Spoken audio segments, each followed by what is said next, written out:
تو صرف یہ کہہ سکتا ہوں کہ ان مضامین کو عثمان بینائی نے اپنی شاعری کا کلام کا حصہ بنایا. یقین جانیے کہ عام طور پر یہ سب کڑوی باتیں کرنا بہت مشکل ہوتی ہے، لیکن عثمان بینائی بہت آسانی کے ساتھ وہ تمام مضامین اپنی شاعری کا حصہ بناتے ہیں. انہوں نے جب یہ 4 مصرے پڑھ رہے تھے کہ اعلان بند ہو گئے سارے بیان بند، عہدہ ملا وزیر بنے اور زبان بند، جب یہ 4 مصرے پڑھ رہے تھے کرسی پہ تم کو وقت نے پہنچا دیا مگر یہ وقت ہی کرے گا تمہاری دکان پر. میں یہ کہہ سکتا ہوں کہ جس جسارت کے ساتھ اور جس حوصلہ مندی کے ساتھ عثمان بینائی اپنی بات کہتے ہیں، آج کے عہد میں نہیں کسی بھی دور میں اس طرح سے اپنی بات کہنا کبھی آسان نہیں ہے. عثمان بینائی کو اس لیے مبارکباد دینے کا جی چاہتا ہے. ہم نے اکثر اس طرح کے شعر کہے ہیں. ہم نے کبھی شاید جمالی بن کر یہ کہا ہے کہ کسی کو خدا یوں سوال دیتا ہے، عروج دے کے دلوں سے نکال دیتا ہے. اب کبھی ہم نے معراج فیض آبادی بن کر یہ کہا کہ کم سے کم جمہوریت میں اتنی آزادی تو ہے، کم سے کم جمہوریت میں اتنی آزادی تو ہے، ہم کو خود کرنا ہے اپنے قاتلوں کا انتخاب. دوستو، یہ سارے جو مضامین ہیں وہ ہمارے آس پاس ہیں، ہم سب ان سے متاثر ہیں، لیکن کوئی اس کو کہنے کی ہمت کر پاتا ہے اور کوئی یوں ہی بیٹھا ہوا اسے صرف برداشت کرتا رہتا ہے. عثمان بینائی کو بہت بہت مبارکباد. آئیے اس سفر پر آگے بڑھتے ہیں اور جہاں عثمان بینائی نے بات ختم کی تھی وہیں سے آگے بڑھتے ہوئے مظفر وارثی کی یہ چند مصرے پیش کر کے ایک اگلے شاعر سے ملاقات کراتا ہوں. وقت عجب ساتھی ہے، سب کے ہاتھ میں ہاتھ نہیں دیتا، چلتا سب کے ساتھ ہے لیکن سب کا ساتھ نہیں دیتا. کسی کا گھر بھر دیتا ہے پھر مانگے سونے چاندی سے، اور کسی کو مانگے سے بھی یہ خیرات نہیں دیتا. جو بھی اس کے ساتھ چلے یہ اس کا ہی ہو جاتا ہے، ناقدروں کو ان کی مرضی کے دن رات نہیں دیتا. آئیے ہم اس وقت کو غنیمت سمجھیں جب ہم سچائیوں کا آئینہ لے کر زندگی کی سچائیوں سے ملاقات کر رہے ہیں.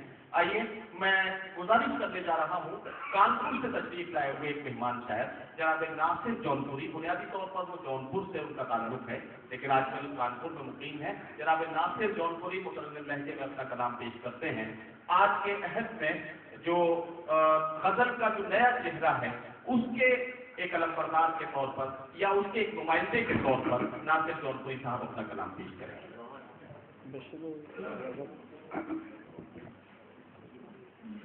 غزل کا مطلب ملاحظہ سنائیں.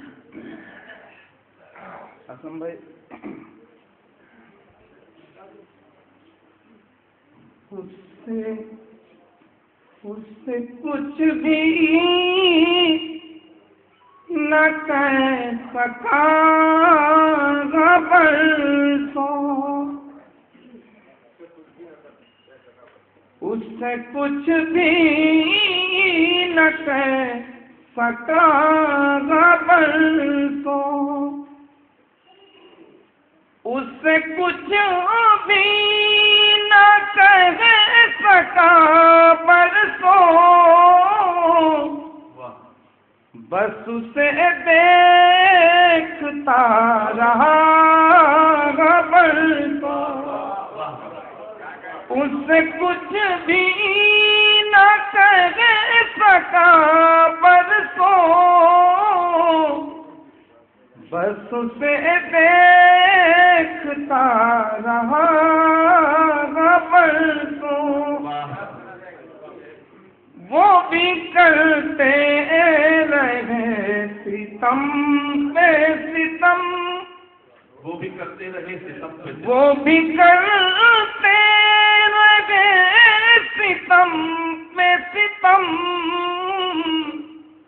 ہم بھی دیتے رہے دعا برسوں، ہم بھی دیتے رہے دعا برسوں.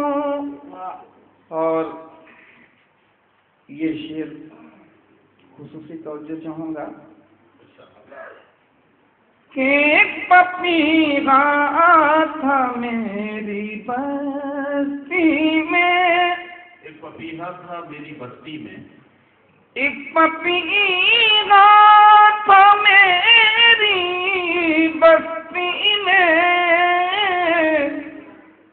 مر نہ جاتا تو بولتا برسوں، واہ مر نہ جاتا تو بولتا برسوں، اور پیار برسا کے چل دیا کوئی، پیار برسا کے چل دیا کوئی، پیار برسا کے چل دیا کوئی،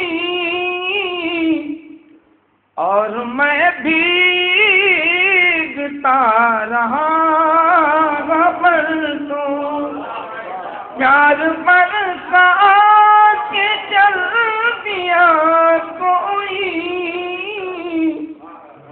اور میں بھیگتا رہا برسوں، جرم ثابت نہ ہو سکا ناصر، جرم ثابت نہ ہو سکا، جرم ثابت نہ ہو سکا ناصر، کاٹتے ہم رہے سزا برسوں،